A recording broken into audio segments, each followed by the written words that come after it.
नमस्कार दोस्तों, स्वागत है आपका हमारे एस्ट्रेशिया पर तक यूट्यूब मंच पर।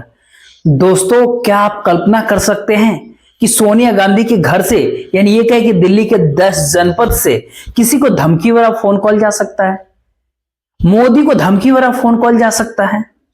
लेकिन ऐसे दावे किए जा रहे हैं और दावा खुद नरेंद्र मोदी ही कर रहे हैं। जी हां, इस भारत देश के राजनीति के भीतर जहां तक धमकी भरे फोन कॉल की बात होता है, जब धमकी भरी फोन कॉल की कहानी जब हमने देखा सुना तो मुझे वो कहानी ध्यान आ गया जो अटल बिहारी वाजपेयी की सरकार जब एक बोट से गिर रही थी। आपको ध्यान होगा उस समय के निर्दलीय सांसद बूटा सिंह को कथित तौर पर प्रमोद महाजन ने धमकी भरा फोन कॉल किया था। जी हां, और कहा था कि समर्थन देने के लिए बूटा सिंह ने समर्थन नहीं दिया था और कांग्रेस पार्टी के साथ अटल बिहारी वाजपेयी के विश्वास प्रस्ताव के खिलाफ चले गए थे। नतीजा क्या हुआ था? सरकार एक वोट से गिर गई थी अटल बिहारी वाजपेयी की। लेकिन धमकी तो प्रमोद महाजन ने दी थी। आज तक ऐसा कोई एग्जाम्पल आपको नहीं मिलेगा। इमरजेंसी के दौर की बात अगर करें तो जिस प्रकार से एक सफदरजंग रोड का इस्तेमाल जो किया जा रहा था उस समय में, और उस दौर को अगर आप इस दौर में छोड़ दे तो कोई ऐसा एग्जाम्पल आपको नहीं मिलेगा कि सोनिया गांधी के घर से किसी को धमकी भरा फोन कॉल जाए, देश के प्रधानमंत्री को फोन जाए धमकी भरा।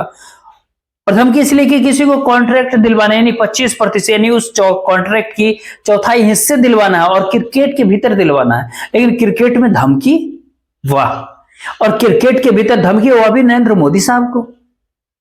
दरअसल राजनीति के भीतर आरोप तब लगाए जाते हैं और इन तमाम आरोप वो सारे लोग लगाते हैं जिनको हिंदुस्तान यानी भारत के पुलिस और जांच एजेंसियां लगातार लंबे समय से ढूंढ नहीं रही हो। सुष्मिता सेन उनको ढूंढ लेते हैं, लेकिन इस भारत देश के जांच एजेंसियां जो इस भारत देश के विपक्षी पॉलिटिकल पार्टी के नेताओं को किसी न किसी मामले में पकड़ पकड़ के सीधे जेल के भीतर डाल देती है। लंबे अरसे तक उनकी जमानत की विरोध करती रहती है। अंत में जब कुछ हाथ नहीं लगता तो उस नेता को रिहा कर दिया जाता है और फिर से उस नेता के जेल में काटे हुए दिनों को कौन लौटाएगा, उसके ऊपर कहते हैं ना बौद्धिक तौर पर क्या कहा जाए इन जांच एजेंसियों के भीतर बैठे हुए लोग को, ये लोग क्या जवाब देंगे। वो लोग देते तो नहीं लेकिन किसी का कैरियर खराब कर देते हैं। लेकिन वो व्यक्ति, वो नरेंद्र मोदी, वो देश के प्रधानमंत्री भारत के बाहर घूमते हैं और इस तरह के आरोप लगा देते हैं।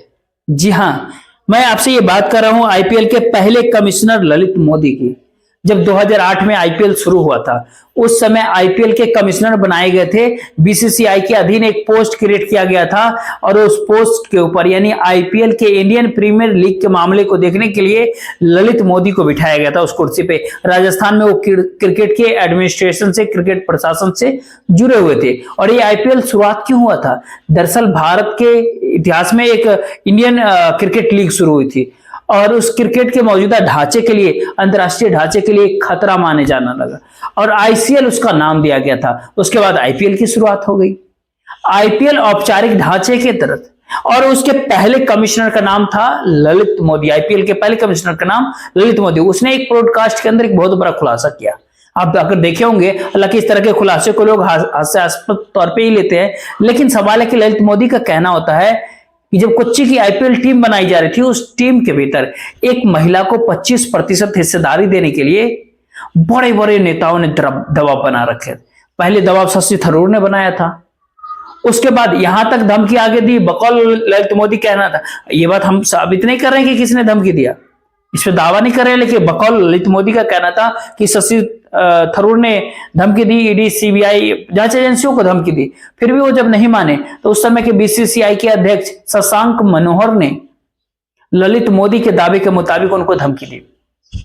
उससे भी जब बात नहीं बनी तो फिर उसके आगे निकल करके सोनिया गांधी का आवास, जो उस समय यूपीए के चेयरपर्सन थी, यूपीए की सरकार हुआ करती थी देश के भीतर, डॉक्टर मनमोहन सिंह के नेतृत्व में इस देश के प्रधानमंत्री थे इस भारत देश में। और तब उस समय में ललित मोदी इस बात की दावा करते हैं कि सोनिया गांधी के आवाज से फोन कॉल करके उनको धमकी दी गई और कहा यह तक गया कि उस महिला को, जो शशि थरूर कह रहे हैं या बाकी लोग जो कुछ कह रहे हैं, उस कॉन्ट्रैक्ट के ऊपर साइन करो और 25% कोच्चि के टीम में उनको हिस्सेदारी दे। शशि थरूर का ये दावा होता है कि इनका ललित मोदी का दावा होता है कि शशि थरूर से उन्होंने पूछा था क्या वित्तीय मामले के कोई विशेषज्ञ है, क्या विशेषज्ञ है, वो है क्या? उस सुनंदा पुष्कर महिला का नाम होता है। आईपीएल फ्रेंचाइजी में सुनंदा पुष्कर को हिस्सेदारी दिलाने के लिए कथित तौर पर इस तरह की धमकी दी गई थी, लेकिन आज के दौर में इस बात पर कौन भरोसा करेगा। ललित मोदी उस समय इस बात का जिक्र क्यों नहीं किए जिस समय ये सारा का सारा घटनाक्रम हो रहा था, और ललित मोदी के भाजपा के बड़े नेताओं से नजदीकियां उनकी रही है। राजस्थान के पूर्व मुख्यमंत्री वसुंधरा राजे के एक दौर में काफी करीब रहे, फिर आरोप सोनिया गांधी पे क्यों लगाते हैं। दरअसल इस तरह के खेल जो है सियासत के भीतर, और इस खेल के पीछे के पूरे मंसूबों को अगर आप देखें तो फिर ललित मोदी जो बात का जिक्र करते हैं उसी से सारा साफ हो जाता है खेल कि आखिर वो कहना क्या चाह रहे थे, इरादा उनका क्या था। जब उन्होंने किसी तरीके से इस दबाव में इस डील के ऊपर साइन कर दिया तो फिर उनका कहना था कि उनके कुछ दिनों बाद अखबार की हेडलाइन आप देखिए कि सुनंदा पुष्कर और शशि थरूर शादी कर रहे हैं। आखिर वो कहना क्या चाह रहे थे। इस भारत देश के लोग तमाम तरह की हेडलाइन देखते हैं अखबारों के अंदर।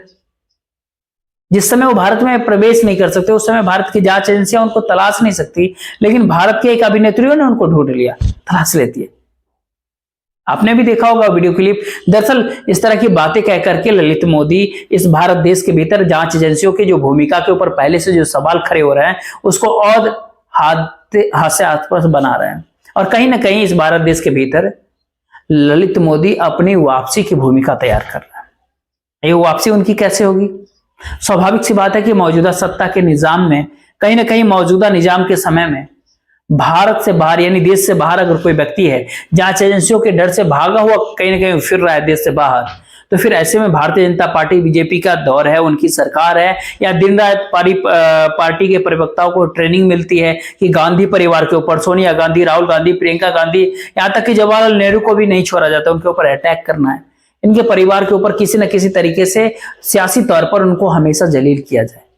तो क्या ऐसे में भारतीय जनता पार्टी को खुश करने के लिए इस तरह के बयान दे रहे हैं ललित मोदी। आखिर कौन सी ऐसी परिस्थिति उत्पन्न हो गई कि 12-14 साल चुप रहने के बाद जाकर के ललित मोदी अपनी जुबान को खोलते हैं, और उनकी जुबान खोलने पर लोग इतना एतबार कितना करेंगे। देश के लोग 10-12 तरह की बातें और करना लोग शुरू कर देंगे कि ललित मोदी जो कुछ कह रहे हैं उसके पीछे का असली मकसद क्या है, किसने उनको इस तरह से बुलवाने का प्रयास किया। बहुत सारे लोग बहुत तरह की बातें करेंगे। एक समय में 1984 में सिख विरोधी जब दिल्ली के भीतर विवाद हुआ था, कृष्णलाल भगत तो यहां तक उस समय कहते कि नरसिम्हा राव को खुश करने के लिए इस तरह की बातें कह दी थी। इंदिरा गांधी नरसिम्हा राव को अपना उत्तराधिकारी बनाना चाहती थी। इंदिरा गांधी नरसिम्हा राव को बाबरी विध्वंस के समय देश के गृह मंत्री रहे उस समय के एसपी चौहान ने, जब नरसिम्हा राव का दौर बीत गया था, सोनिया गांधी का दौर आ गया था, उस समय में उन्होंने सीधे सीधे कहा था कि नरसिम्हा राव इस चीज के लिए जिम्मेदार है, इस घटना के लिए। आप क्या कर रहे थे कुर्सी पर बैठे के लिए? यही काम तो कहीं ना कहीं नरेंद्र मोदी इस दौर में तो नहीं कर रहे हैं। दरअसल भारतीय जनता पार्टी बीजेपी के भीतर जो तमाम परिस्थितियां, उस परिस्थितियों के भीतर आपने तमाम सारे लोगों को देखे होंगे कि एक समय जो लोग लाल कृष्ण आडवाणी के आसपास इधर उधर चारों तरफ चरण वंदना में हमेशा लिप्त रहते थे, निजाम बदलते ही लाल कृष्ण आडवाणी के तरफ पलट करके भी देखना पसंद नहीं करते थे। भारतीय जनता पार्टी का अध्यक्ष बनने की राह में अब तो दिवंगत हैं, लेकिन एक नेता जो एक राज्य का मुख्यमंत्री भी रह चुके हैं, वो यहां तक सरा हुआ आचार, इस तरह का शब्द का प्रयोग उन्होंने किया था। ध्यान होगा आपको। तो इस देश की राजनीति में कब किसको कैसे खुश करना है और किसको खुश करके अपना काम वहां से निकालना है, ये लोग इस देश के राजनेता बखूबी समझते हैं। सोनिया गांधी की आवाज से ललित मोदी को धमकी भरा फोन कॉल, कौन इस बात पर भरोसा करेगा। अगर किसी व्यक्ति को किसी और को धमकी देनी होगी तो किसी की आवाज से फोन करेगा क्या? धमकी भरे फोन कॉल किसी की आवाज से किसी को जाता है क्या? हालांकि कम से कम इस भारत देश के भीतर तो पढ़े लिखे तबकों की बात छोड़ दी, अनपढ़ लोग भी इस तरह का काम नहीं करता। किसी को धमकी देता है या फिर दिलवाता है तो वो अपना नाम कहीं सामने आने देगा, या अपने घर के फोन का इस्तेमाल करने देगा किसी को, या अपने नाम पर रजिस्टर्ड किसी मोबाइल फोन का प्रयोग करने देगा धमकी देने के लिए, उस सिम कार्ड का प्रयोग करने देगा, ना तो लैंडलाइन ना ही मोबाइल फोन। लेकिन ललित मोदी ने जिस तरह के आरोप सोनिया गांधी के ऊपर लगाए, उन आरोप के बाद अब साफ इस बात से जाहिर होता है कि इस भारत देश के भीतर जो वैकल्पिक सियासत को हवा देने की जो कोशिश, जो प्रयास चल रही है, उन प्रयासों में दम है।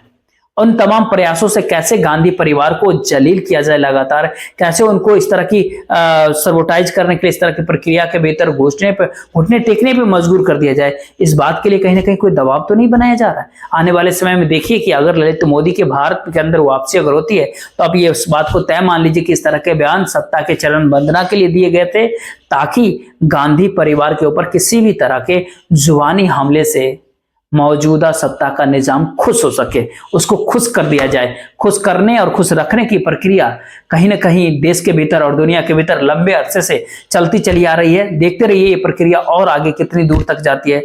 इस वीडियो में इतना ही। वीडियो को लाइक और चैनल को सब्सक्राइब जरूर कर लीजिएगा, साथ ही वीडियो को शेयर कर दीजिएगा। जय हिंद, जय भारत।